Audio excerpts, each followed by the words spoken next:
In the bitter winter of medieval England, Sir William Blackwood discovers a dying woman collapsed in the snow, a woman whose identity will shake the very foundations of the kingdom.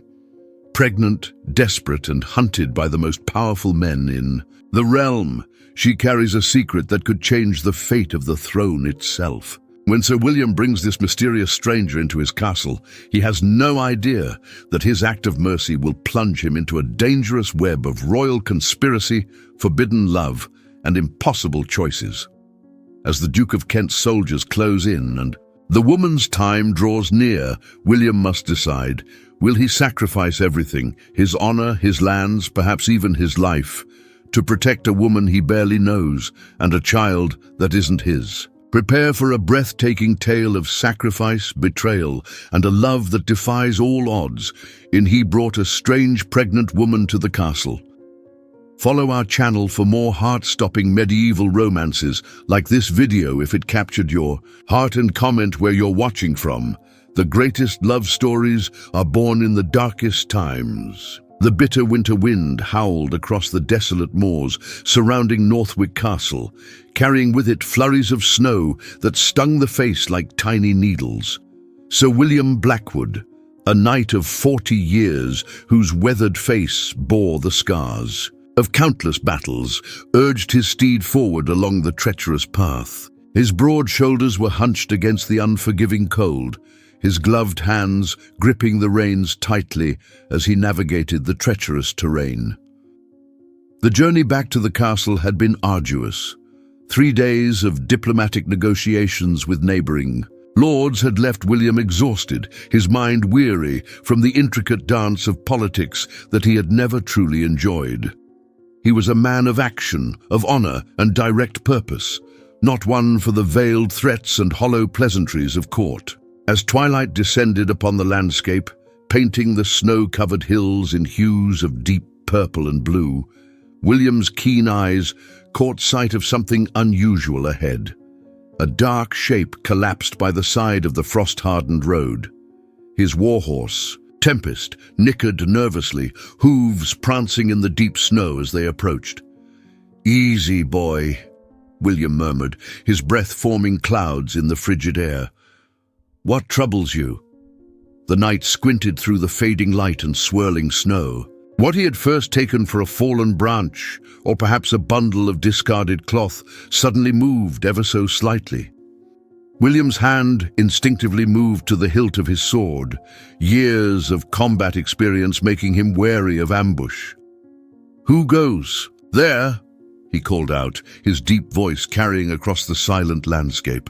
No response came, save for the mournful cry of the wind. Cautiously, William dismounted, his boots sinking into the knee-deep snow with a crunch. Each step was measured as he approached, senses alert for any sign of danger. What he found, however, was not a threat, but a tragedy unfolding before his eyes. Lying in the muddied, half-frozen slush was a woman. Her clothing, once fine but now reduced to sodden rags, clung to her slender frame. Dark hair, as black as a raven's wing, spilled across the snow in stark contrast to her alabaster skin. But what struck William most profoundly was her swollen belly. She was with child, and clearly near her time. "By God's mercy," William breathed, immediately dropping to his knees beside her. Removing his thick leather glove, he pressed two, fingers against her neck, searching for signs of life. A pulse fluttered beneath his touch, weak but present. At his touch, the woman's eyes flew open, eyes of the most striking emerald green, filled with terror and desperation. They locked onto William's face with an intensity that startled him. "Please," she whispered, her voice barely audible above the howling wind. Her trembling hand shot out, grasping his wrist with surprising strength. "Do not take me back. They want to kill my child." The raw fear in her voice cut through William like a blade. Without hesitation, he removed his heavy, fur-lined cloak and wrapped it around her shivering form. "No harm will come to you or your child, my lady," he said firmly, his tone leaving no room for doubt. "I am Sir William of Northwick. You are safe now." Her eyes searched his face, seeming to measure the truth of his words. Whatever she saw there must have reassured her, for her grip on his wrist loosened slightly. "Can you tell me your name?" William asked gently as he carefully gathered her into his arms. "Margaret," she murmured, her eyelids fluttering as consciousness began to slip away from her once more. "Lady Margaret." William froze momentarily, his mind racing. Lady Margaret of Ashbourne had been reported dead months ago, the sole heiress to one of England's most powerful houses, whose mysterious disappearance had been the subject of countless rumours throughout the kingdom. Holding her more securely against his chest, William hurried back to his horse. With practiced efficiency, he mounted Tempest while cradling the unconscious woman, arranging her so that her weight rested against him, her head lolling against his shoulder. "Hold fast, my lady," he whispered, though she could no longer hear him. "Northwick is but an hour's ride away." The journey back to the castle was perilous. The snowfall intensified, reducing visibility to mere feet ahead. William navigated by instinct and memory, all the while acutely aware of the precious burden he carried. Occasionally, Lady Margaret would stir, murmuring incoherent words before slipping back into unconsciousness. Each time, William would check that she was still breathing, his concern growing with every passing moment. As they crested the final hill, Northwick Castle appeared through the swirling snow, a formidable stone fortress silhouetted against the darkening sky, its windows glowing with warm, inviting light. The sight had never been more welcome to William's eyes. The guards at the gate recognized their lord immediately, hastening to raise the portcullis despite the unusual scene before them, their master returning with an unconscious woman in his arms. "Send for Mistress Agnes immediately," William commanded as he rode into the courtyard, "and prepare the chamber in the east wing, light the fire and warm the bed." Servants rushed to obey, whispers already beginning to circulate about the mysterious woman their lord had brought home. William dismounted carefully, still cradling Lady Margaret against his chest. As he carried her across the courtyard and up the winding stone stairs, he could feel the warmth of her body seeping through his armor, a reminder of the life within her that fought to survive. Mistress Agnes, the castle's aging healer, was already waiting in the prepared chamber, her wrinkled face set in an expression of practiced concern. The room was warm, the fire in the hearth crackling merrily, casting dancing shadows on the stone walls. "Place her on the bed, my lord," Agnes instructed, her voice carrying the authority of decades of healing experience. "Gently now." William laid Lady Margaret down upon the soft furs that covered the bed. In the warm glow of the firelight, he could now see her features clearly for the first time. Despite the exhaustion and fear etched upon her face, her beauty was remarkable. High cheekbones, a delicate nose, and full lips now pale with cold. She appeared to be in her late 30s, though the trials she had endured had likely aged her prematurely. As Agnes began to remove the sodden rags that clung to Lady Margaret's form, she gasped, "My lord, look at this." William stepped forward, his eyes falling upon the torn hem of the woman's dress. There, partially obscured by mud, but still discernible, was an intricate embroidery, the distinctive falcon and oak of House Ashbourne. "It is as I feared," William murmured, running his fingers over the emblem. "This is indeed Lady Margaret of Ashbourne, thought dead these past months." Agnes's eyes widened. The heiress? But why would she be wandering alone in such a state? And with child, no less. William's mind raced with the implications. House Ashbourne controlled vast territories and commanded significant political influence. The disappearance of their only heir had created a power vacuum that many nobles had been eager to fill. If Lady Margaret was indeed alive and carrying a child, the political landscape of the entire realm could be altered. That is what we must discover, William replied grimly. But first, we must ensure her survival and that of her child. Throughout the night, William paced outside the chamber as Agnes worked tirelessly within. Occasionally, he would hear Lady Margaret cry out in her delirium, begging unknown pursuers to spare her child.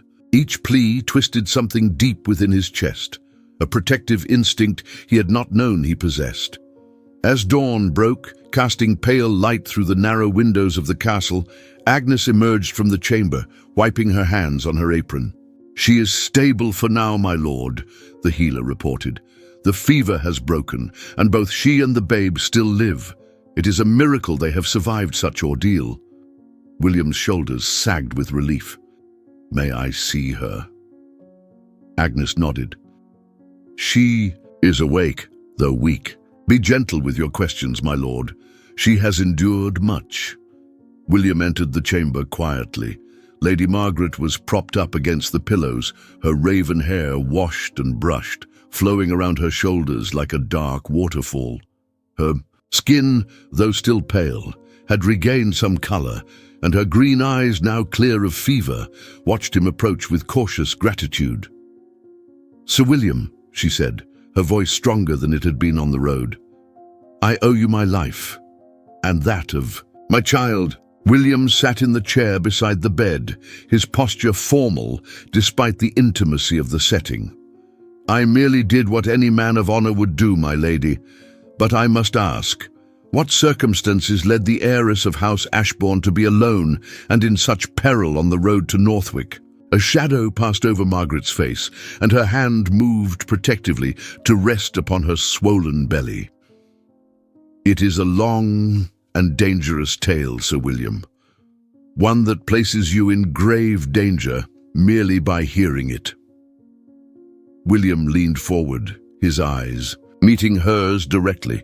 "I pulled you from the snow, Lady Margaret. Whatever danger you face, I'm already entangled in it. I would know the truth." Margaret studied him for a long moment, seeming to weigh her options. Finally, she drew a deep breath. "I fled a marriage arranged against my will to the Duke of Kent, a man whose cruelty is matched only by his ambition. He sought my hand, solely to gain control of my family's lands and power." Her voice trembled slightly. "But there was another, a man I loved truly, the father of my child." William remained silent, listening intently as Margaret's fingers absently traced patterns on the coverlet. "What I tell you now must never leave this room," she continued, her voice dropping to a whisper. "For it would mean death, not only for me but for the innocent life I carry." William nodded solemnly. "You have my word as a knight of the realm." Margaret's eyes glistened with unshed tears as she spoke the words that would forever change the course of William's life. "The father of my child was Thomas Plantagenet, the true heir to the throne of England." The words hung in the air between them, heavy with their implication. William felt as though the ground had shifted beneath him. If what she said was true, the child she carried was not merely the heir to House Ashbourne, but potentially to the crown itself. "Thomas was murdered," Margaret continued, a single tear tracing a path down her cheek, "by men loyal to Kent as we attempted to flee to France.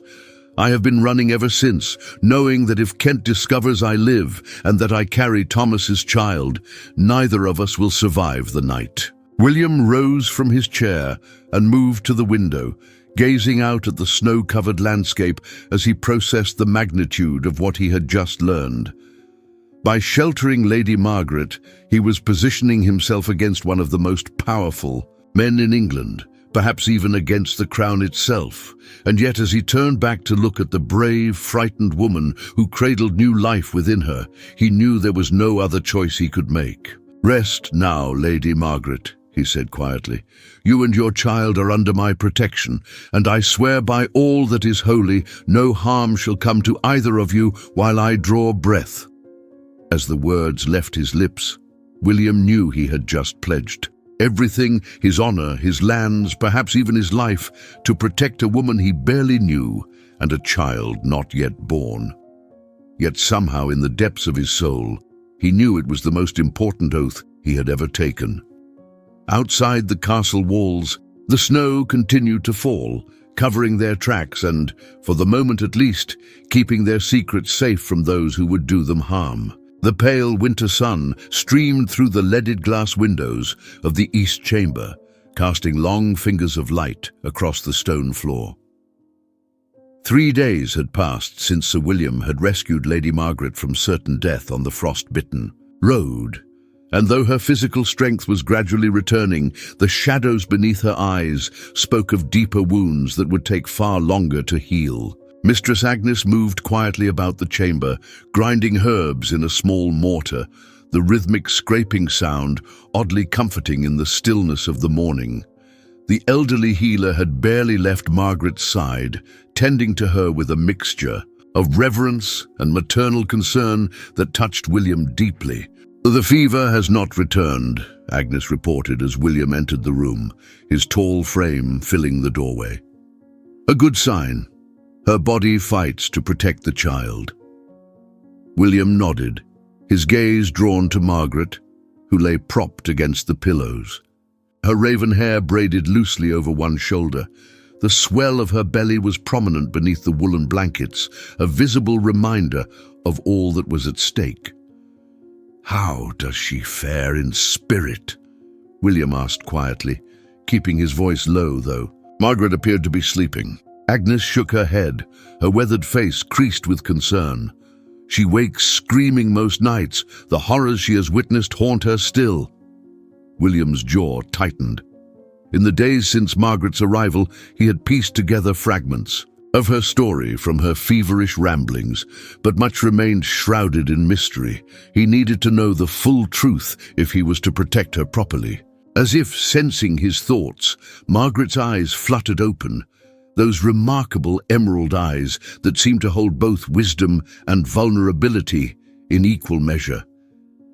"Sir William," she greeted him, her voice stronger than it had been, "I believe I owe you more than the fragments of truth I have thus far provided." William approached the bedside, seating himself in the carved oak chair positioned there. "Only when you are ready, my lady. Your recovery is of paramount importance." Margaret's delicate fingers traced the embroidered edge of the blanket. "Some burdens grow heavier the longer they are carried alone," she said softly, "and I have carried mine for far too long." Agnes quietly excused herself, promising to return with a strengthening broth. As the door closed behind her, Margaret drew a deep breath, as though gathering courage for what was to come. "I was to be married to the Duke of Kent at midsummer," she began, her gaze fixed on the dancing patterns of light upon the wall. "A match arranged by my father before his death, one that would unite our houses and expand our territories." William nodded. The proposed union had been discussed in courts throughout England, a strategic alliance that would have created one of the most powerful noble houses in the realm. "What none knew," Margaret continued, her voice dropping to barely above a whisper, "was that Kent's ambitions extended far beyond my dowry. He sought not just the Ashbourne lands, but a claim to the throne itself." She shifted slightly, wincing as she adjusted her position. "During the preparations for the wedding, I encountered Thomas at court. Thomas Plantagenet, cousin to the king and rightful heir had the succession not been altered through Kent's machinations." William's brow furrowed. The royal succession had indeed changed unexpectedly the previous year, with Thomas being passed over in favor of a more distant relation, one closely allied with Kent. "We did not intend to fall in love," Margaret said, a soft smile briefly illuminating her face at the memory. "Thomas was honorable, kind, everything Kent was not. He showed me the documents proving his claim, documents Kent had suppressed. When Thomas learned of Kent's true nature and the cruelty that awaited me in that marriage, he proposed a plan. We would flee to France, marry in secret, and gather support among those loyal to the true succession. Her hand moved to her belly, resting protectively over the child within. We did not anticipate this blessing. The child was conceived in love just weeks before our planned escape. Tears welled in Margaret's eyes, and William instinctively reached out, his large, battle-scarred hand covering her small one in a gesture of comfort. The night we were to depart, she continued, her voice breaking, Kent's men intercepted us at the harbour. Thomas fought bravely, so bravely, to give me time to board the waiting ship. The last I saw of him, he was surrounded, sword in hand, refusing to yield. A tear slipped down her cheek. The ship had barely left the harbour when I saw his body fall upon the dock. William's heart constricted at the pain etched on her face. "And yet you survived," he said gently. Margaret nodded, wiping away her tears with quiet dignity. The captain was loyal to Thomas. He hid me aboard his vessel, but we were pursued. Rather than risk sailing to France, he put me ashore in a small fishing village to the north. Since then, I have been moving from place to place, staying ahead of Kent's hunters, protecting the only living heir to Thomas's claim. William rose, pacing the chamber as he absorbed the magnitude of her revelation. The child Margaret carried was not merely Thomas's heir, but represented a direct challenge to the current line of succession, a succession Kent had carefully orchestrated. "Kent has declared me dead," Margaret added, her voice hollow. It was simpler than explaining my disappearance. My own household believes I perished in a riding accident. He controls my estates, my fortune, all now ostensibly held in trust until a suitable heir is determined. An heir he intends to ensure will never exist, William concluded grimly. Margaret nodded, her hand still protectively cradling her. "Unborn child, if he discovers I live, and worse that I carry Thomas's heir, he will stop at nothing to eliminate both of us." The weight of her words hung heavy in the chamber. William, always loyal to the crown, now found himself in a position he had never anticipated, harboring the woman who carried the child of the rightful heir against the interests of those currently in power. "Why tell me this?" he asked finally. "You place your life and that of your child in my hands with this knowledge." Margaret's gaze was steady, piercing in its intensity. "Because from the moment you found me on that frozen road, Sir William, I saw in your eyes something I had nearly forgotten existed in this world. Honor. True honor, not the hollow performances of virtue so common at court." Her voice softened. "I entrust you with this truth because I believe you are a man who will do what is right, regardless of the cost to himself." William felt the weight of her trust like a physical burden upon his shoulders. For 20 years, he had served the crown faithfully, his loyalty never questioned. Now that same sense of duty pulled him in two opposing directions. The silence between them was broken by a soft knock at the door. Agnes returned, carrying a steaming bowl of broth, its rich aroma filling the chamber.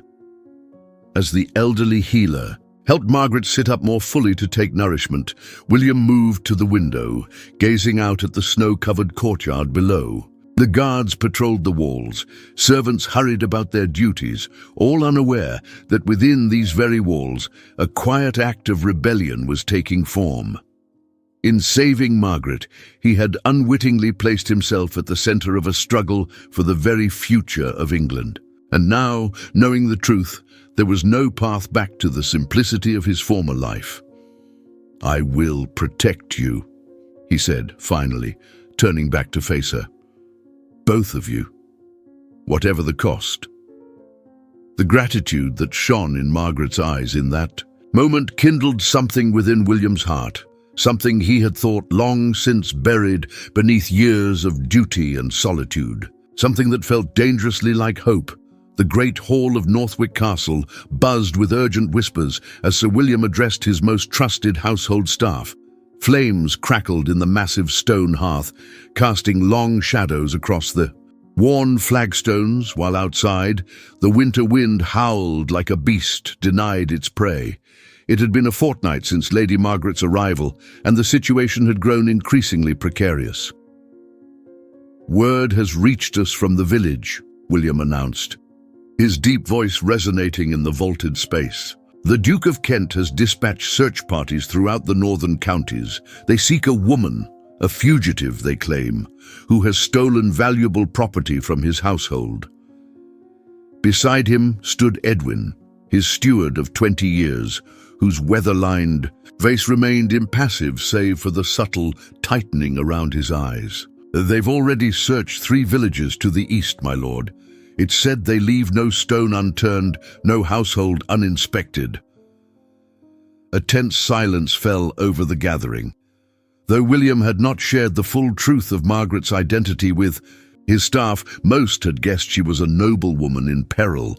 What they could not know was that the valuable property Kent sought was not a jewel or document, but the unborn heir to a legitimate royal claim. "How much time do we have?" asked Mistress Agnes, her gnarled hands clutched tightly before her. "A week, perhaps less," William replied grimly, "which is why we must implement our plan immediately." He moved to the center of the hall, his shadow looming large against the stone wall. "From this day forward, Lady Margaret is to be known as my wife, Lady Eleanor Blackwood, who has been living quietly in our summer manor to the south while awaiting the birth of our child. She has returned now to be under my protection as her time draws near."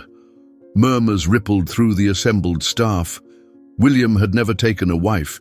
Despite being of an age where most men had grown children, his dedication to duty and the memory of a long-ago heartbreak had left him solitary, focused solely on managing his lands and serving the crown. "This deception must be flawless," William continued, his gaze sweeping across each face.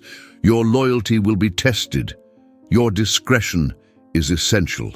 If any among you feel unable to maintain this falsehood, speak now. You will be provided for. Elsewhere, with no stain upon your character, not a single person stepped forward. Instead, backs straightened, chins lifted, silent pledges of allegiance not just to their lord, but to the frightened woman and her unborn child sheltered within their walls. "God bless you all," William said softly, genuine emotion coloring his usually stoic demeanor. As the staff dispersed to their duties, Edwin remained behind, waiting until the hall had emptied before speaking. "My lord, forgive my directness, but are you certain of this course? The Duke of Kent is not a man known for his mercy or forgiveness." William's expression hardened. "I'm well aware of Kent's nature, old friend, but there are times when a man must choose between what is safe and what is right." Edwin studied his master's face, recognition dawning in his shrewd eyes. "You care for her," he observed quietly, "beyond the duty of protection." William turned away, ostensibly to watch the flames, but more to hide the truth that might be visible in his expression. "Go now," he said, his voice deliberately neutral. "Ensure all preparations are complete." Alone in the great hall, William allowed himself a rare moment of uncertainty. Edwin's observation had struck too close to a truth he was reluctant to acknowledge, even to himself. In the weeks since Margaret's arrival, something had changed within him, a dormant part of his soul, awakening after years of quiet slumber. Their daily conversations as she regained her strength, her quiet dignity in the face of overwhelming adversity, her fierce protectiveness of her unborn child, all had combined to create an impression that had taken root deep within him. It was not merely admiration, though that was certainly present. It was something more profound, more disquieting. A soft sound from the doorway interrupted his reverie. Margaret stood there, wrapped in a deep blue gown that had been hastily altered to accommodate her condition. Her raven hair was arranged simply but elegantly, and color had returned to her cheeks. Were it not for the wariness that still lingered in her eyes, she might have appeared to be exactly what they were claiming, the cherished wife of Northwick's lord, returned home to await the birth of their child. "The staff have told me of your plan," she said, moving carefully into the hall. Her pregnancy was advanced now, her movements measured and deliberate. "It is both clever and dangerous, Sir William." "William," he corrected gently, "if you are to play the role of my wife, formality between us would seem strange to observant eyes." A faint smile touched her lips. "William," she amended, "still, to ask your people to participate in such a deception puts them at risk, as well as yourself." William gestured for her to sit in the cushioned chair near the fire, waiting until she was comfortably settled before responding. "They understand the stakes, even without knowing all details.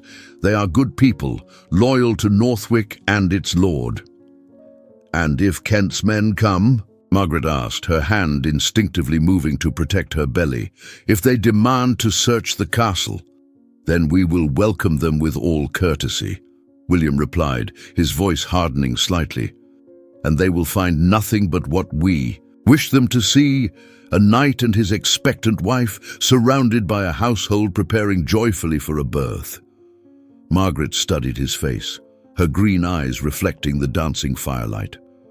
"You have thought of everything, it seems." "Not everything," William admitted, kneeling beside her chair so their faces were level. "There is the matter of your safety should the deception fail. I've had Edwin prepare a hidden chamber beneath the East Tower. If danger comes, you will be taken there immediately." Their eyes met, and in that moment something unspoken passed between them, an acknowledgement of the growing bond that neither had anticipated nor sought. "I never thought to find such kindness in this world again," Margaret whispered, her voice trembling slightly. "After Thomas," she faltered, emotion overtaking her. Without thinking, William reached for her hand, enfolding it in his own. Her fingers were slender but strong, and they curled around his with surprising firmness. "I know what it is to lose someone you love," he said quietly. "My betrothed Catherine died of fever the week before our wedding day. I was 25, and I thought my heart had died with her." It was the first time he had spoken of Catherine to anyone in years, the pain of her loss a private burden he had carried silently. Yet somehow, sharing it with Margaret felt right. A truth exchanged for a truth, a vulnerability offered in recognition of her own. Margaret's free hand moved to cover their clasped ones, a gesture of shared understanding. "And did it?" she asked softly. "Die with her?" William's answer was interrupted by the sudden blaring of a horn from the castle walls, the signal that riders approached. They broke apart, the intimate moment shattered by the intrusion of the outside world. William rose to his feet, his hand automatically moving to the sword at his hip. "It begins sooner than we expected," he said grimly. "Remember your role, Lady Eleanor. You are my wife, returned from our southern estate to deliver our first child under the protection of your husband and his household." Margaret nodded, straightening in her chair, composing her features into a mask of serene expectancy. The transformation was remarkable. In seconds, she had assumed the persona they had created, all trace of fear hidden beneath a convincing facade of domestic contentment. "Go, husband," she said, testing the word that felt both foreign and strangely fitting upon her tongue. "Greet our visitors. I shall await you here by the fire." William hesitated, struck by how natural she made the deception appear. Then, with a brief nod, he strode from the hall to meet whatever threat approached his gates. As the heavy oak door closed behind him, Margaret allowed herself one shuddering breath, one moment of raw fear, before returning to the role that might be all that stood between her child and destruction. Outside, the winter sun glinted off. Armorers riders bearing Kent's falcon insignia approached Northwick's gates. The game of deception had begun in earnest. The great hall of Northwick Castle had been transformed. Hundreds of beeswax candles in ornate iron sconces cast a golden glow over the ancient stone walls, their light reflecting off the polished shields and banners that adorned every surface. Evergreen boughs and winter berries decorated the massive oak tables that lined the perimeter, filling the air with the crisp scent of pine and forest. Musicians played softly in the corner, their melodies weaving through the excited chatter of guests who had traveled through the bitter cold to attend the traditional winter ball. Sir William stood at the entrance, greeting each arrival with practiced courtesy, while his eyes continuously scanned the crowd. Kent's men had come and gone 3 days prior, seemingly satisfied with the story of William's pregnant wife returned from the southern estate. Yet William remained vigilant. The winter ball was a long-standing tradition at Northwick.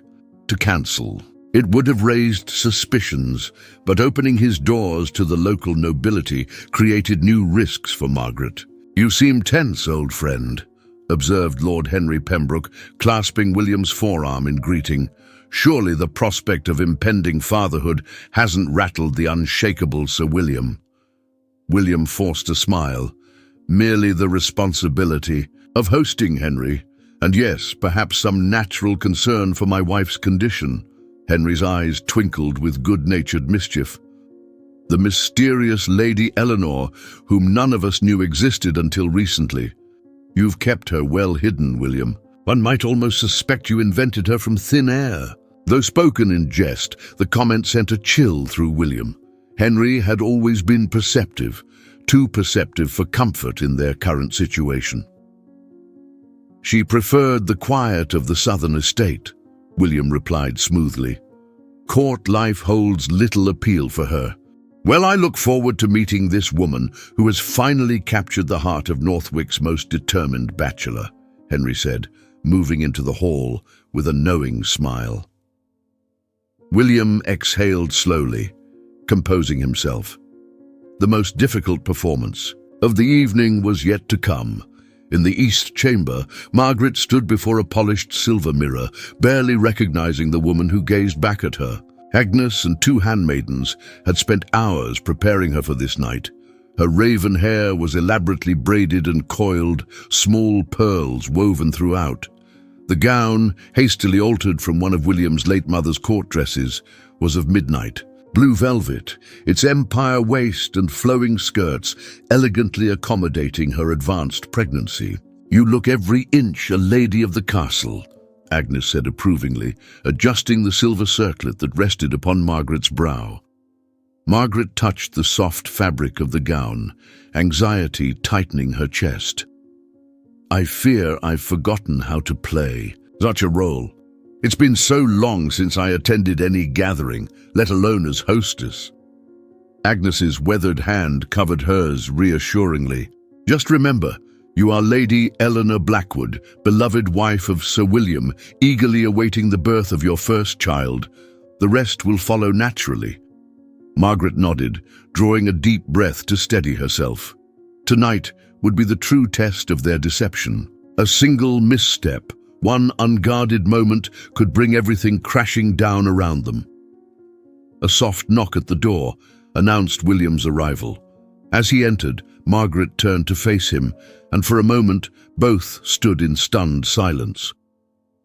William had traded his usual practical attire for formal ceremonial garb. A midnight blue tunic that matched her gown was embroidered with silver thread, and the Blackwood family crest gleamed on his chest. His dark hair was neatly combed, and he had trimmed his beard, revealing more clearly the strong line of his jaw.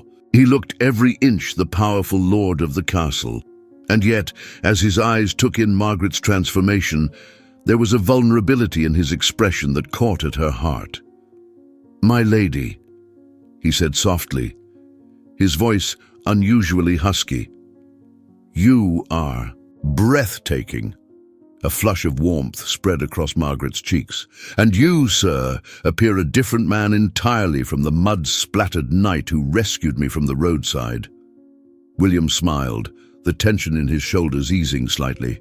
"Are you ready? Our guests await their hostess." Margaret nodded, though her heart fluttered with apprehension. William offered his arm, and as she placed her hand upon it, she felt the slight tremor in his muscles. He too was nervous, a realization that oddly comforted her. They were partners in this dangerous charade. "Remember," William murmured, as they approached the great hall, "you need not fear these people. You outrank most by birth, though they cannot know it." Margaret straightened her spine, summoning the regal bearing that had once been as natural to her as breathing.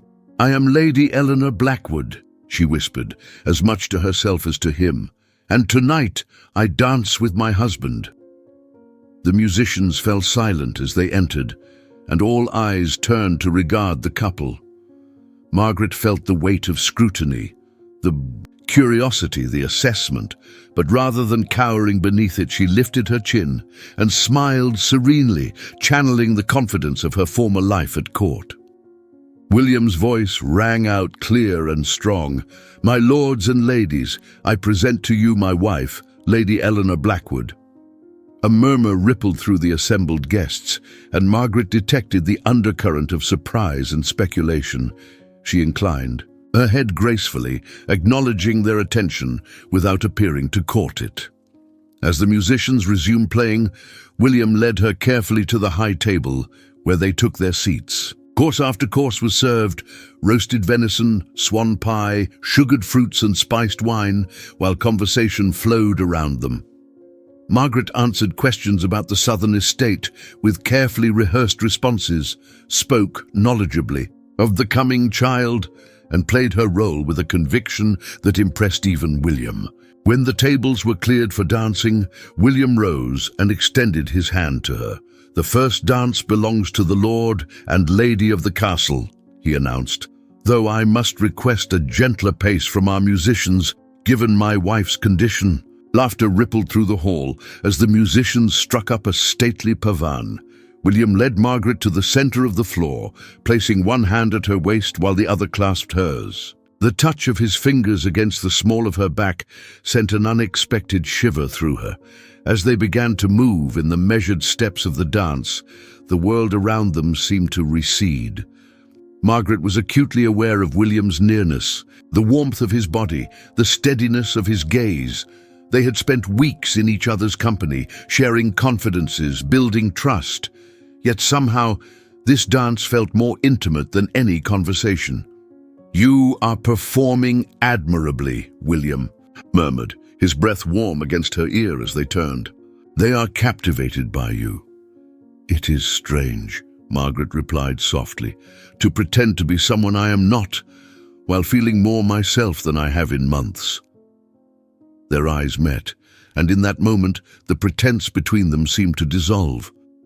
They were no longer playing roles, but moving together in perfect harmony, their bodies communicating what neither dared voice aloud. "If this were not all a charade," Margaret whispered, her heart suddenly racing, "I would wish it to be true."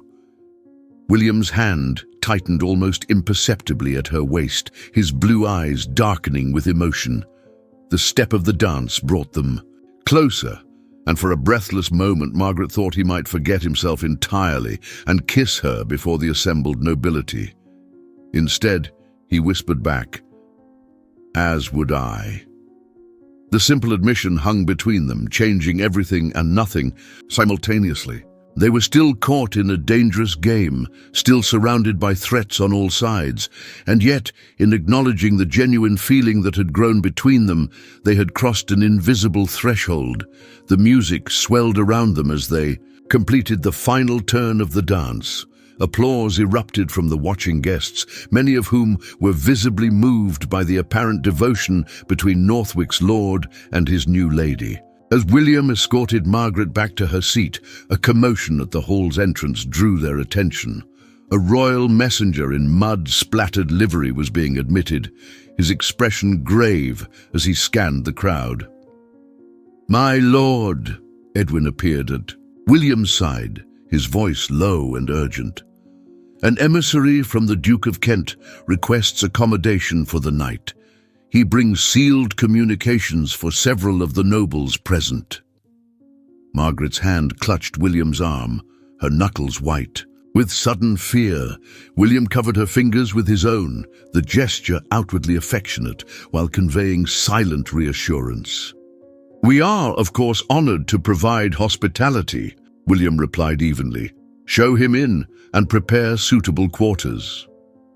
As Edwin hurried away, William turned to Margaret, his expression outwardly serene while his eyes conveyed the gravity of the situation. "The dance continues, my lady," he said for all to hear, "though perhaps with a partner we did not anticipate." Margaret nodded, summoning all her courage to maintain her calm facade as Kent's emissary entered the hall. The night that had begun as a test of their deception had suddenly become infinitely more dangerous, and the dance they now performed was one where a single misstep could mean death. Midnight oil burned low in the silver lamp beside Margaret's bed as she tried in vain to find a comfortable position. Sleep had eluded her for hours, her mind replaying the evening's events in excruciating detail. Kent's emissary had departed Northwick Castle that morning after delivering his sealed messages, apparently suspecting nothing amiss. Yet Margaret could not shake the feeling of impending danger that had settled over her like a shroud. A sharp pain suddenly lanced through her abdomen, causing her to gasp and clutch at the bedcovers. She had experienced occasional discomfort over the past week. Mistress Agnes had assured her this was normal. But this was different, more intense, more purposeful. Margaret lay perfectly still, waiting. Just as she had begun to relax, thinking, it a false alarm, another pain seized her, stronger than the first. A warm wetness spread beneath her, soaking into the linen sheets. "No," she whispered into the darkness.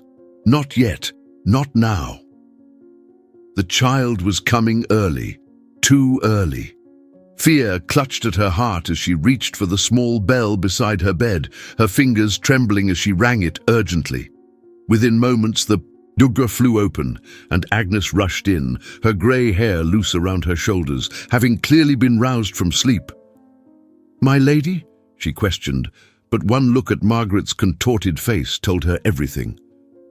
"The child comes," she stated immediately, taking charge. "How long between the pains?"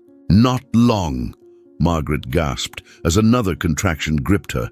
"It's happening too quickly, Agnes. Something is wrong." Agnes moved swiftly to examine her, experienced hands assessing the situation.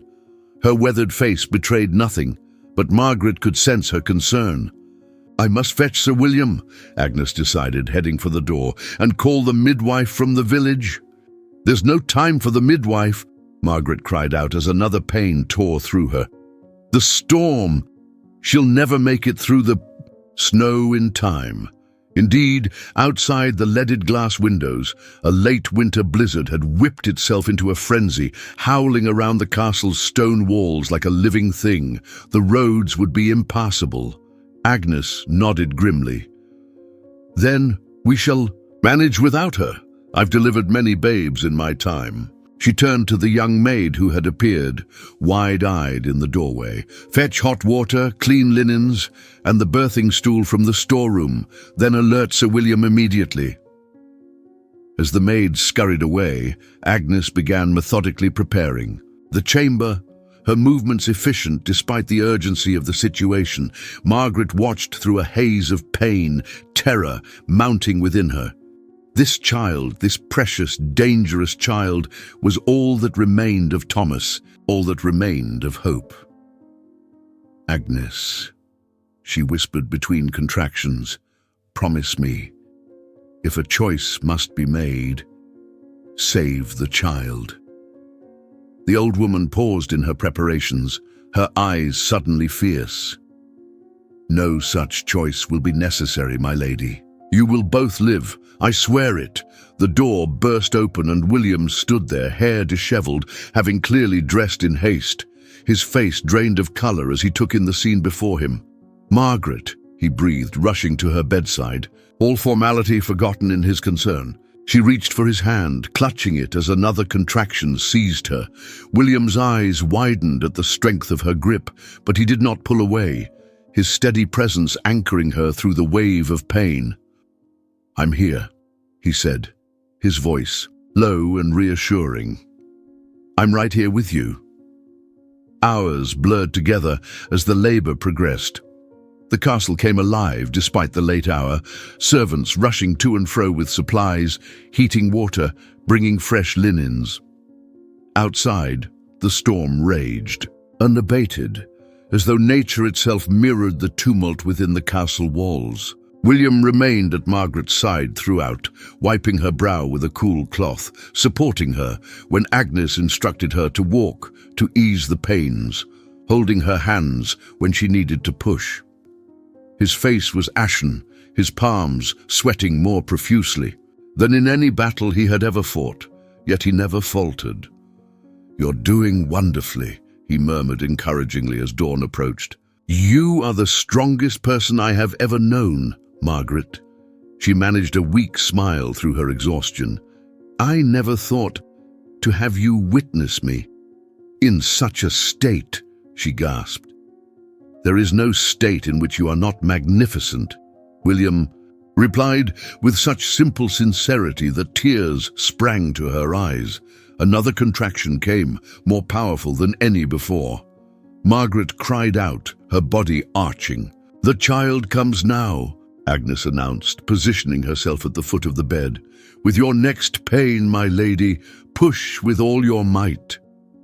Margaret gathered her remaining strength, William's solid presence beside her giving her courage. As the contraction built, she bore down with everything she had, a primal scream tearing from her throat. "Again!" Agnes commanded. "I can see the head. Once more, my lady." The world narrowed to this single moment, this ultimate effort.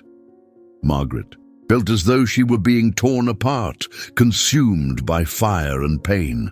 William's hand was crushed in hers, his voice a distant murmur of encouragement. With one final monumental push, she felt the child slip from her body, and then, miracle of miracles, a thin, angry cry filled the chamber. "A girl," Agnes announced, her voice thick with emotion as she quickly wrapped the infant in warm linen. "A perfect little girl." The old healer worked efficiently to tie and cut the cord, clean the tiny form, and check that all was well before placing the swaddled infant in Margaret's trembling arms. Margaret gazed down in wonder at the small red face. The baby had a dusting of dark hair and, as she blinked up at her mother, eyes of the most startling blue.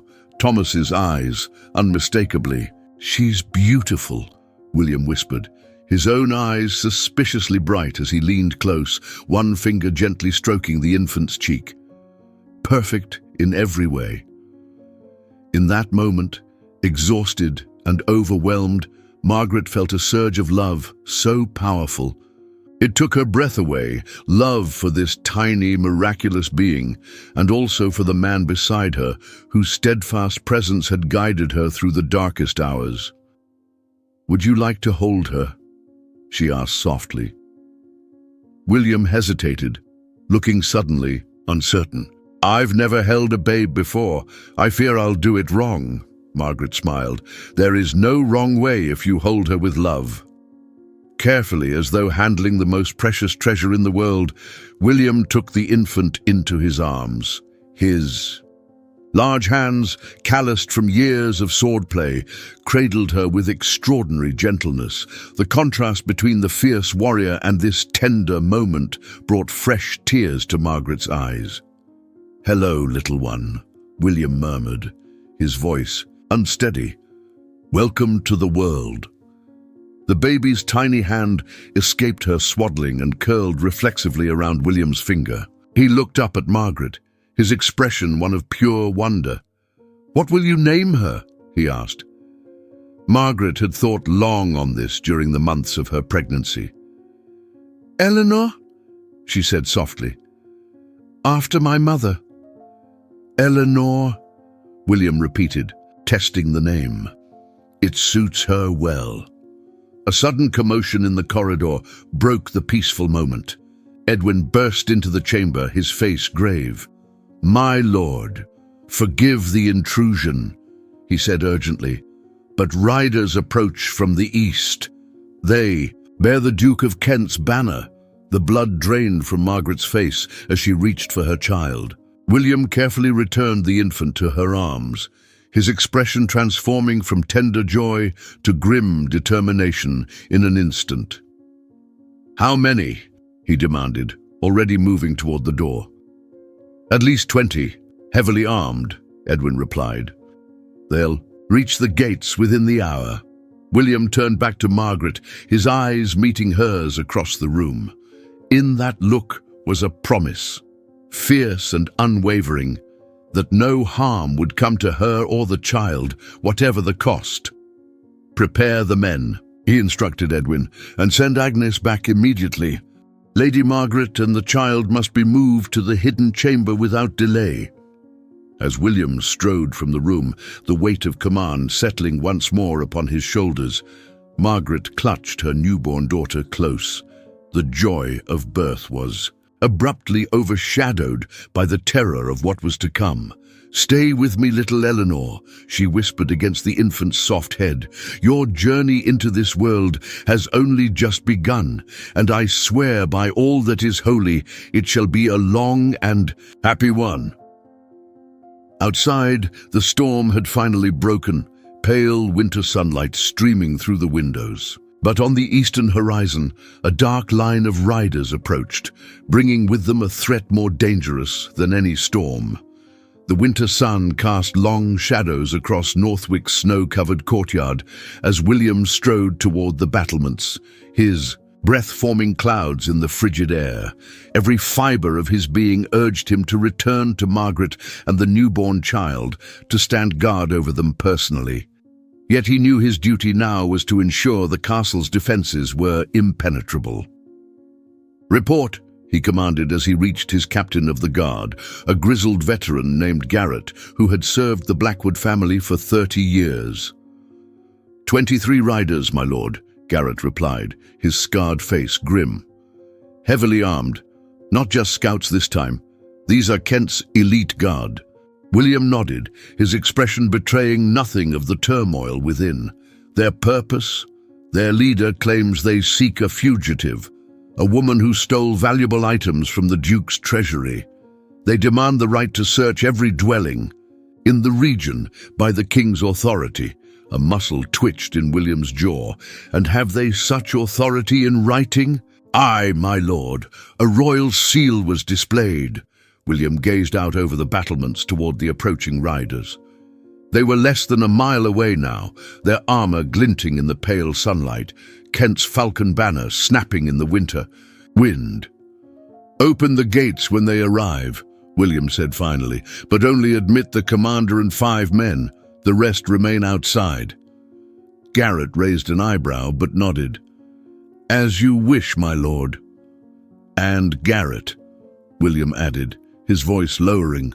"The east wing of the castle is closed for repairs. The recent storm damaged the roof. It's unsafe for anyone to enter." Understanding dawned in the old soldier's eyes. "Indeed, my lord, most unsafe. I shall post guards to ensure no one wanders into danger." William clasped the man's shoulder in silent gratitude before descending to the great hall. There, Edwin awaited with a dozen servants who had been hastily assembled. "Is it done?" William asked quietly. Edwin nodded. "Lady Margaret and the child are secure in the hidden chamber. Mistress Agnes remains with them. The entrance has been concealed as planned." Relief washed through William, though he kept his expression carefully neutral. The hidden chamber beneath the East Tower had been prepared weeks ago, stocked with provisions, bedding, even a small brazier for heat. Margaret and Eleanor would be uncomfortable, but safe. "Now," William addressed the assembled servants, "you all know what to say if questioned. Lady Eleanor, my wife, has been taken to the village midwife's cottage for the birth, as is the custom in her family. The journey through the snow was difficult but necessary due to complications. I expect them to return within a fortnight, God willing." The servants nodded solemnly. None would betray their lord, or the gentle lady who had won their loyalty. In the brief time she had been among them. "The soldiers will search the castle," William continued. "You are to go about your duties as normal. Be respectful but not overly helpful. If asked directly about my wife, you know the story." A young kitchen maid raised her hand timidly. "My lord, what if they hurt us to make us tell the truth?" William's expression hardened. "They will not dare harm those under my protection, but if any should be so foolish as to try..." His hand moved to the hilt of his sword. "They will answer to me." The fierce conviction in his voice reassured the nervous servants. One by one, they dispersed to their duties, leaving William alone with Edwin. "A dangerous game we play, my lord," the steward observed quietly. "Not a game, Edwin," William replied. "A battle, one fought with wits rather than swords, but no less deadly for it." The blast of a horn announced the arrival of Kent's men at the outer gate. William straightened his shoulders, adjusted his sword belt, and moved to the castle's main entrance. As he waited, standing tall and imposing in the doorway, he thought of Margaret and little Eleanor hidden below. Everything he did for them. The gates creaked open, and 6 riders entered the courtyard, their horses' hooves clattering on the frozen ground. At their head rode a man William recognized instantly, Sir Roland Vane, Kent's master of arms, known throughout England for his ruthless efficiency. "Sir William Blackwood," Roland called, removing his helmet to reveal a face as sharp and predatory as the falcon on his surcoat. "We meet again." "Sir Roland," William acknowledged with a curt nod. "You are far from home." "In this bitter season," Roland dismounted, handing the reins to one of his men. "Duty knows no season, as you well understand." His cold eyes surveyed the castle walls, noting the positioned guards. "I bear the king's warrant to search these lands for a fugitive." "So I am informed," William replied evenly. "Northwick has nothing to hide. You may conduct your search, though I would ask you to respect that parts of the castle are under repair after the recent storms." Roland's thin lips curved in what might generously be called a smile. "How fortuitous that we arrive at such a time. I had heard news of a different nature, that Northwick was celebrating the imminent birth of an heir." William kept his face impassive, though inwardly he cursed the efficiency of Kent's intelligence network. "You are well informed. My wife was indeed near her time. She has been taken to the village midwife, as is the custom in her family." "Your wife," Roland repeated, his tone making the words an accusation. "A recent marriage, I understand. Strange that news of it did not reach court. I'm a private man, Sir Roland. My affairs are my own." The 2 men stared at each other, the pretense of courtesy wearing thin between them. Roland broke first, gesturing to his men. "Begin the search. Every room, every corner." William watched as the soldiers dispersed, Garrett's men shadowing them closely. Roland remained, his predatory gaze fixed on William. "You know why I am here," Roland said quietly once they were alone. "Kent wants what is his." William's eyes hardened. "Nothing at Northwick belongs to the Duke of Kent." "No!" Roland stepped closer. "Not even the woman you've hidden away, the one who carries a child that threatens everything Kent has built." So they knew. The realization sent ice through William's veins, though his expression revealed nothing. "I don't know what tales you've heard, Sir Roland, but my wife is exactly who I claim her to be. Lady Eleanor Blackwood, formerly of the Southern Estates." Roland laughed, a harsh sound devoid of humor. "A convenient fiction. We know Lady Margaret of Ashbourne is here, Blackwood. Kent's spies are everywhere. Surrender her and the child, and perhaps the Duke will be merciful." William's hand moved to his sword hilt, his knuckles white with suppressed rage. "You speak nonsense, Sir Roland. But know this, if any man under your command harms anyone under my protection, they will not leave Northwick alive." The threat hung in the air between them, neither man backing down. Finally, Roland shrugged, his armor clinking softly with the movement. "We shall see what the search reveals." For hours, Kent's men scoured the castle, their heavy footsteps echoing through corridors, their voices raised in frustration as they found nothing. William followed them at a distance, ensuring they respected the boundaries he had set. When they approached the east wing, Garrett's men blocked their path. "Unsafe, my lords," Garrett explained gruffly. "Ceiling collapsed in the last storm. Enter at your peril." Roland's suspicious gaze darted between the barricaded corridor and William's impassive face. "Remove the barricade," he ordered. "We will. Take the risk." "I cannot allow it," William stated firmly.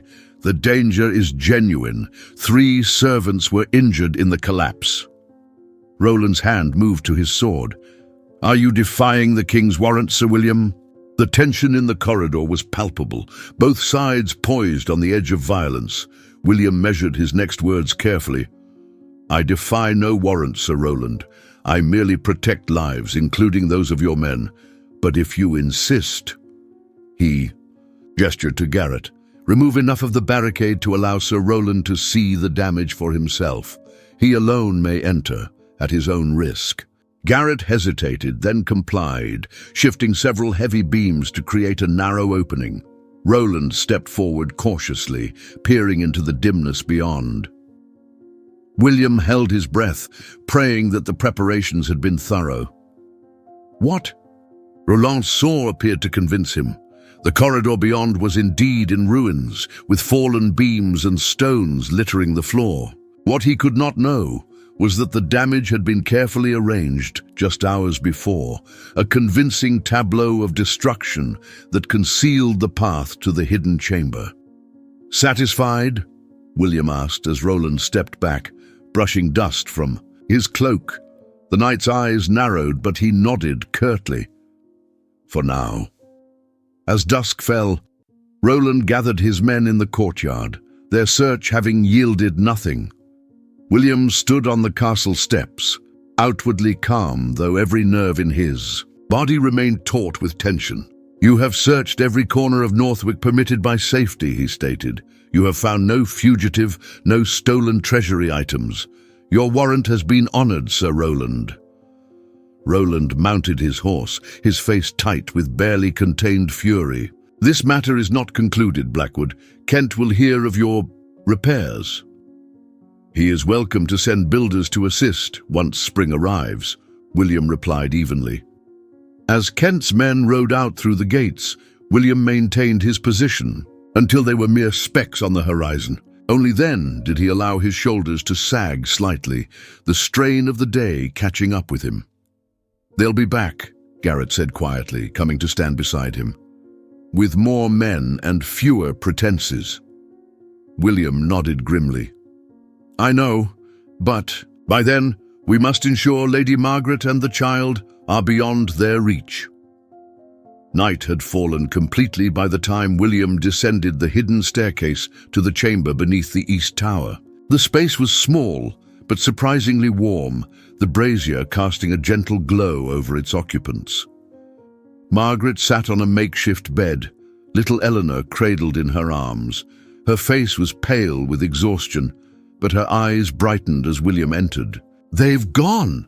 she asked anxiously. William knelt beside her, his hand gently stroking the infant's dark hair. "For now. But they know you're here, Margaret. Somehow they know." A single tear slid down Margaret's cheek. "Then all is lost. Kent will never stop hunting us." William took her free hand in his grip firm and reassuring. "No, this is not the end. It is merely time for a new strategy." Margaret looked up at him questioningly. "Tomorrow," William said with quiet determination, "I ride for London, to the king himself. This shadow has hung over us too long. It is time to step into the light and face whatever comes. The great hall of Westminster Palace hummed with the constant murmur of courtiers and petitioners. Tapestries depicting great battles and royal hunts adorned the stone walls, while enormous candelabras cast dancing shadows across the polished marble floor. At the far end, elevated on a dais of 3 steps, stood the throne of England, a magnificent construction of gilded oak and velvet, occupied by King Edward IV. Sir William Blackwood stood rigidly at attention among the crowd of nobles awaiting royal audience, his travel-stained cloak exchanged for formal court attire borrowed from a loyal friend in London.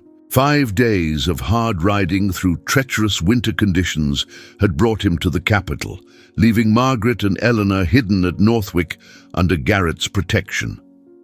Every moment away from them felt like physical pain, yet William knew this desperate gamble was their only hope.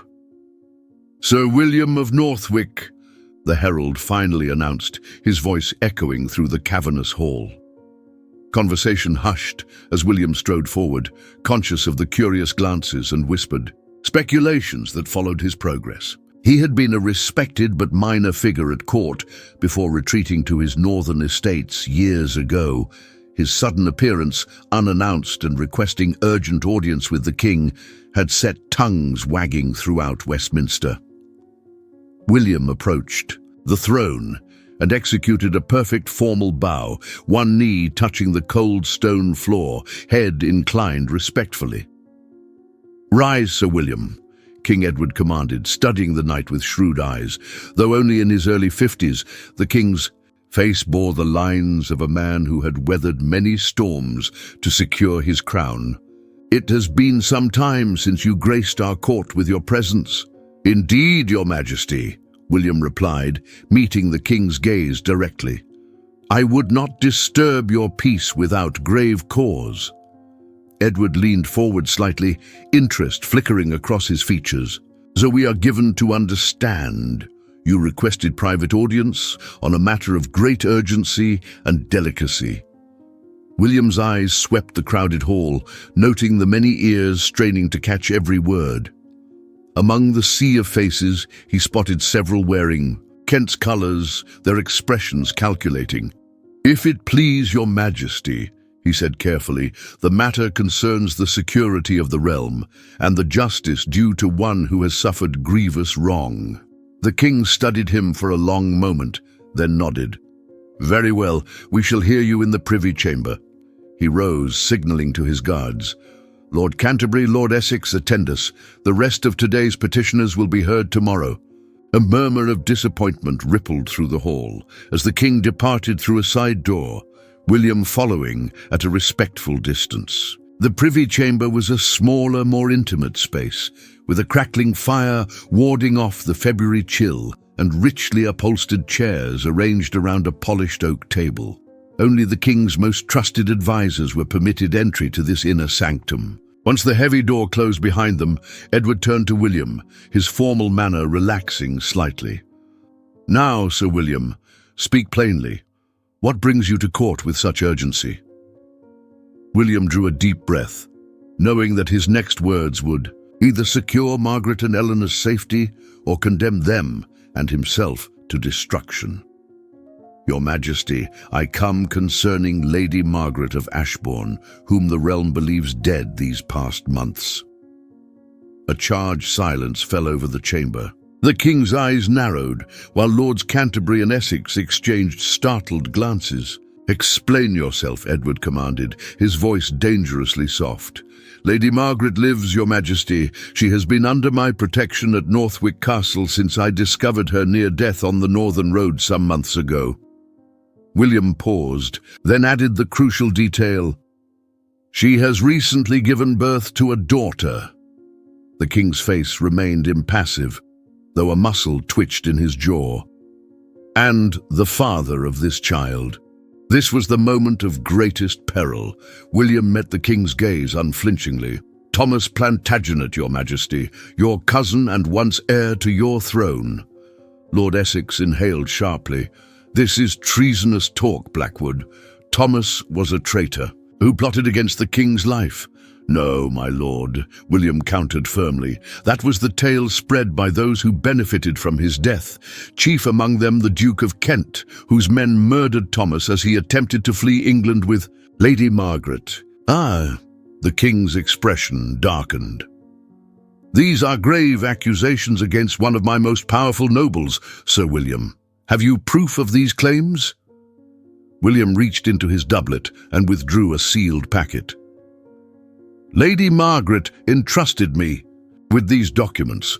They are in Thomas's hand, detailing Kent's conspiracy to remove him from the line of succession through false accusations of treason.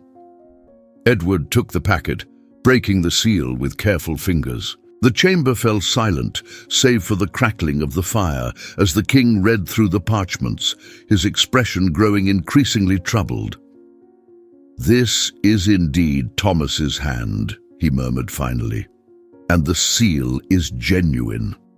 He looked up at William, his eyes sharp with suspicion. "Why would Lady Margaret entrust these to you? What is she to you, Sir William?" William hesitated, knowing how his answer might be interpreted. "She came to me as a woman in desperate need, Your Majesty. I offered her protection as any man of honor would. Since then, she has become most dear to me." A faint smile touched the king's lips. "I see. And the child, this daughter of Thomas's blood, you would protect her as well?" "With my life." "Your Majesty," William answered without hesitation, "she is an innocent, regardless of her bloodline or the political implications of her existence." Edward rose, moving to the window that overlooked the Thames. For several long minutes he gazed out at the river, seemingly lost in thought. When he turned back, his face had hardened into the mask of kingship once more. "We must see Lady Margaret and the child," he declared. "If what you claim is true, we shall judge for ourselves what course justice demands." William bowed deeply. "She awaits Your Majesty's summons at Northwick." "No," Edward said sharply. "Kent has eyes and ears throughout the kingdom. If she travels openly, her life would be in danger." He turned to Lord Canterbury. "Prepare the Royal Hunting Lodge at Windsor. Small, easily secured, away from prying eyes. We shall meet them there in 3 days' time." William felt a wave of relief wash over him. The king was at least willing to hear Margaret's story firsthand. It was more than he had dared hope for. "Thank you, Your Majesty," he said with genuine gratitude. Edward fixed him with a penetrating stare. "Do not thank me yet, Sir William. If I determine that you have harbored enemies of the crown, or that this child represents a threat to the stability of the realm, my judgment will be swift and final." 3 days later, as twilight descended upon the Royal Hunting Lodge at Windsor, Margaret stood before a crackling fire, little Eleanor cradled in her arms. The journey from Northwick had been harrowing, travelling only by night, using farm tracks and forest paths, accompanied by William's most trusted men disguised as common travellers.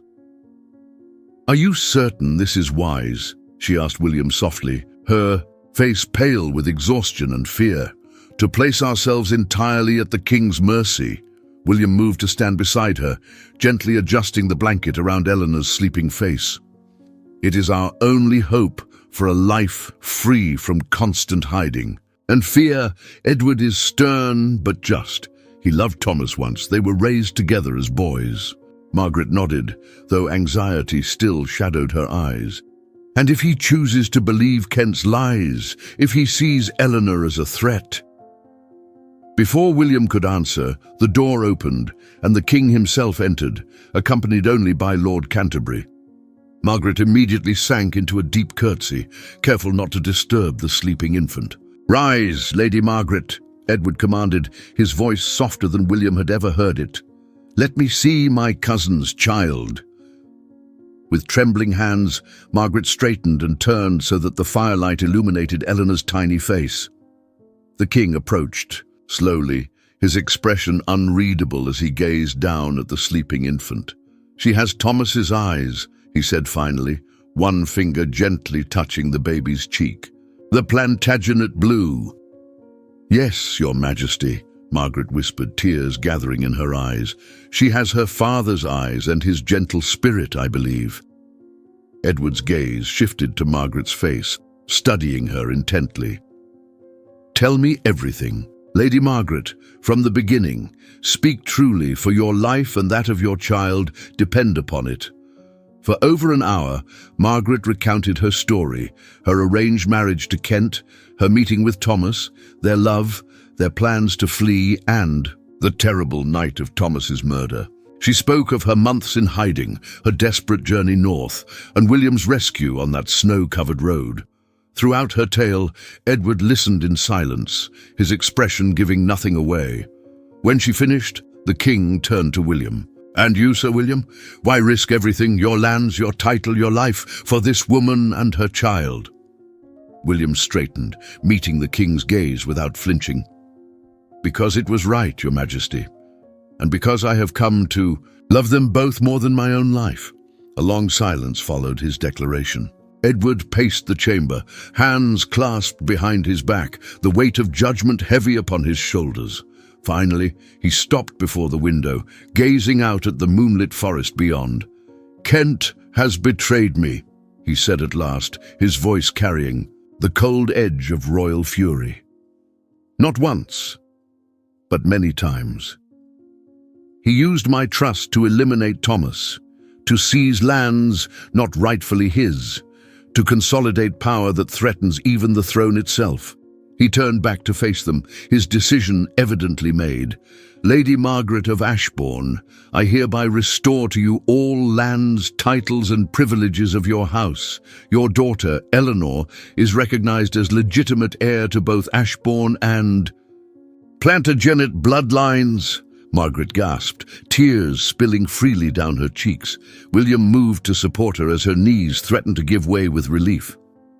"As for you, Sir William," the king continued, "for your loyalty not to the crown, but to justice itself, a higher loyalty I have too often forgotten.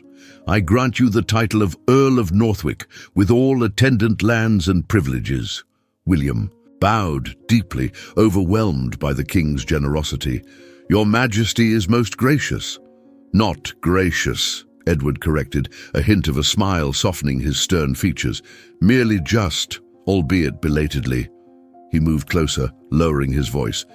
"And what of you two? Lady Margaret's mourning period for Thomas has ended. Her future and that of her child remains to be secured." William and Margaret exchanged a glance, years of unspoken feeling passing between them in that single look. "If Lady Margaret would consent," William said carefully, "I would count it the greatest honor of my life to call her wife and Eleanor my daughter in all but blood." Margaret's hand found his, their fingers intertwining. "There is no man in England I would rather have as husband and father to my child," she said softly. Edward nodded, satisfied. "Then let it be done, with my blessing." He turned toward the door, then paused. "As for Kent, justice awaits him as well. A different sort of justice than he dealt my cousin, but no less final." As the king departed, William drew Margaret and Eleanor into his embrace, scarcely able to believe that their long nightmare was finally ending. Tomorrow would bring new challenges: Kent's downfall, the restoration of Margaret's estates, their return to Northwick as husband and wife. But for now, in this quiet moment beside the fire, with the woman he loved and the child he would raise, as his own safe in his arms, William knew a peace he had never thought to find in this life.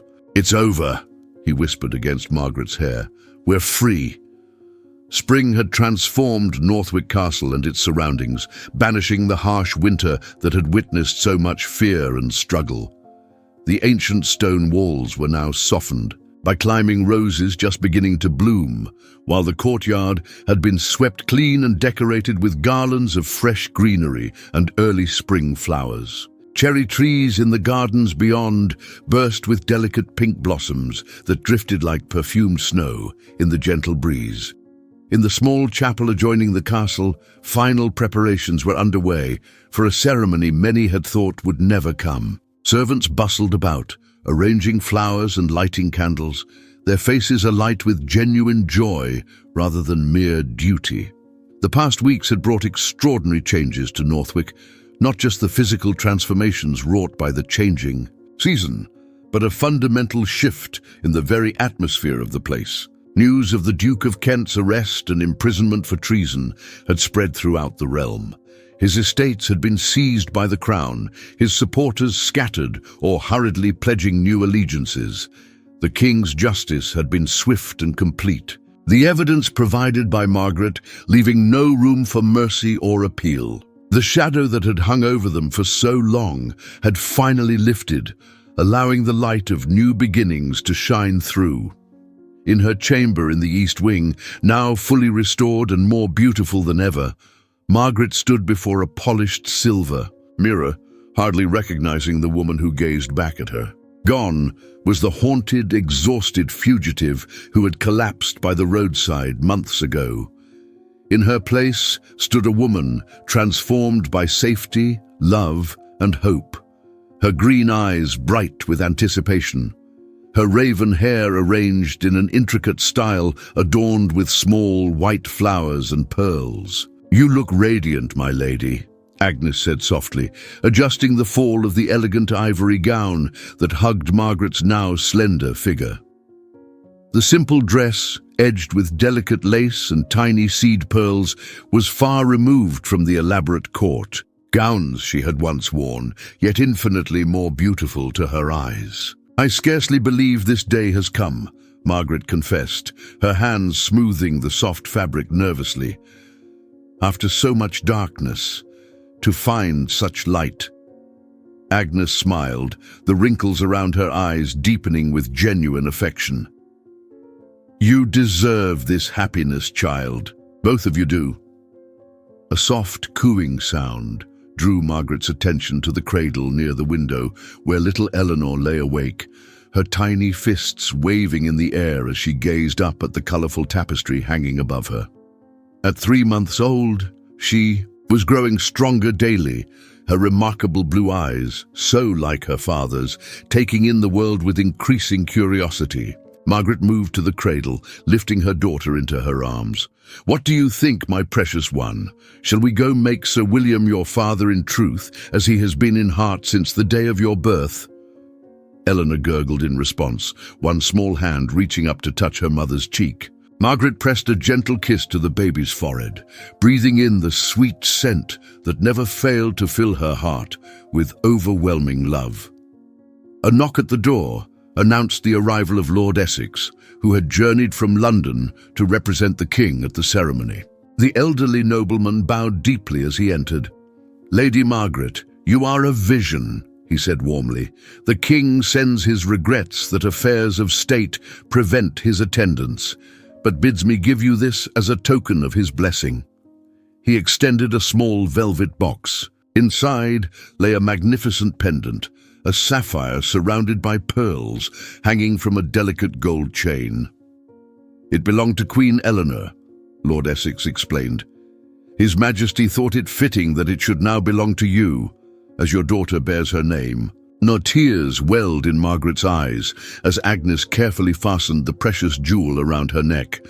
"Please convey my deepest gratitude to His Majesty," she whispered, touched beyond words by this unexpected gesture of royal favor. Lord Essex nodded, then offered his arm. "The chapel awaits, my lady, and I believe a certain earl is growing rather anxious for his bride's arrival." With Eleanor secure in Agnes's arms, Margaret placed her hand on Lord Essex's sleeve, taking a deep breath to steady her racing heart. As they descended the stone staircase and made their way through the castle corridors, servants and household knights bowed or curtsied, their faces alight with genuine happiness for their lord and the woman who had brought such unexpected joy to Northwick. The chapel doors stood open to the spring sunshine. As Margaret paused on the threshold, the assembled guests rose to their feet. Loyal servants, neighboring nobles, William's men-at-arms who had helped protect them through the darkest days. And there, waiting before the altar, stood William. He had never looked more handsome than he did in that moment, clad in ceremonial attire of deep blue velvet, the Earl's coronet resting on his dark hair, but it was the expression on his face, as he turned and saw her, that took Margaret's breath away, a look of such pure love and wonder that it seemed to illuminate him from within. The walk down the aisle felt both eternal and instantaneous. One moment Margaret was standing at the entrance. The next, her hand was being placed in William's, his strong fingers closing around hers with gentle firmness. "You are more beautiful than spring itself," he whispered, his blue eyes never leaving her face. The ceremony proceeded with simple dignity, their vows exchanged in clear, unwavering voices that rang through the small chapel. When William placed the gold band upon her finger, Margaret felt the final pieces of her shattered world fall perfectly into place. This was not the life she had once imagined for herself. It was infinitely better, infinitely more precious for having been found amid such darkness and peril. As the priest pronounced them husband and wife, William drew her into a tender kiss that promised a lifetime of devotion. The assembled guests erupted in cheers and applause, while Agnes stepped forward with Eleanor, placing the infant in William's arms. The newly made family moved into the castle gardens for the celebration feast.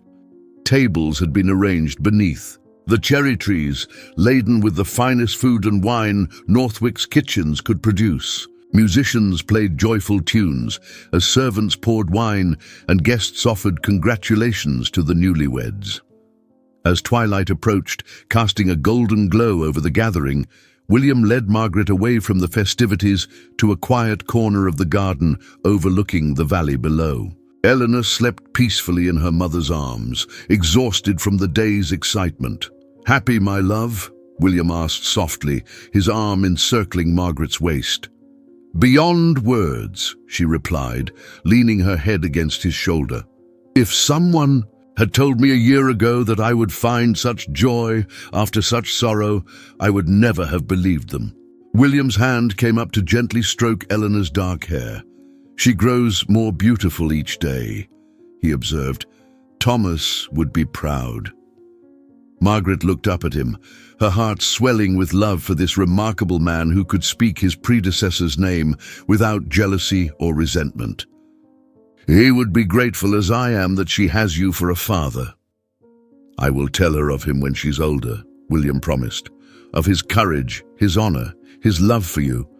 She should know the truth of her heritage, though to the world she will be Eleanor Blackwood, daughter of the Earl and Countess of Northwick. And sister to future Blackwoods, I hope," Margaret said softly, a faint blush coloring her cheeks. William's eyes widened slightly, then crinkled with joy as he understood her meaning. "Nothing would make me happier than to fill Northwick with children, our children." He drew her closer, mindful of the sleeping infant between them, and placed a tender kiss upon her lips. As they stood together watching the sun set over their lands, Margaret reflected on the extraordinary journey that had brought them to this moment. From desperate flight and terrible loss, through chance encounter and courageous protection, to royal justice, and now, finally, to love and family and hope. The road had been more perilous than any she could have imagined, yet it had led her exactly where she was meant to be. "What are you thinking?" William asked, noticing her contemplative expression. Margaret smiled up at him, her eyes reflecting the last golden rays of the setting sun. "I was thinking that sometimes the hardest journeys lead to the most beautiful destinations." William nodded, understanding perfectly, as he so often did. "And this is just the beginning of our journey together. A journey I look forward to with all my heart," Margaret replied. As stars began to appear in the deepening blue sky above them, William and Margaret turned back toward the castle, their home, their future. Eleanor stirred slightly in her mother's arms, as if sensing the significance of the moment, then settled back into peaceful slumber. In the great hall, the celebration continued, laughter and music spilling out into the spring evening. Tomorrow would bring new challenges, new responsibilities, new adventures. But tonight was for joy, for love, for the miracle of having found each other against all odds. William paused at the garden's edge, drawing Margaret close once more. "I never imagined I could love anyone as I love you and Eleanor," he said, quietly. "You have given my life meaning beyond duty and honor, and you have given us life itself," Margaret answered, her voice thick with emotion, "a future I had thought forever lost." Their lips met in another kiss, this one deeper and filled with promise. Above them, cherry blossoms drifted on the evening breeze, their delicate petals swirling around the family like nature's own blessing upon their union. And so, beneath the emerging stars and surrounded by the beauty of spring's renewal, the Earl and Countess of Northwick began their new life together. A life built on courage, sacrifice, and a love that had overcome the darkest of conspiracies, to bloom into something rare and precious and eternal. As Sir William and Lady Margaret's story draws to a close, we're reminded that the most profound love often finds us when we least expect it, born from courage and sacrifice rather than convenience. In a world driven by power and ambition, William chose honor and compassion, risking everything to protect a woman and child who were strangers to him. What would you have done, standing in that frozen road, faced with a choice that could cost you everything? Sometimes life's most treacherous paths lead us to our greatest blessings. Margaret fled in terror, carrying the last hope of a lost love, never imagining she would find not just safety, but a heart that would cherish both her and her child as his own. Would you have had her courage to trust again, to open your heart, after such devastating loss? If this tale of love, danger, and redemption touched your heart, please share it with someone who appreciates a story of true courage and devotion. Follow our channel for more captivating medieval romances that remind us how the human spirit can triumph even in the darkest times. Like, comment, and subscribe to support these timeless tales that remind us all what it means to love beyond measure and sacrifice without regret.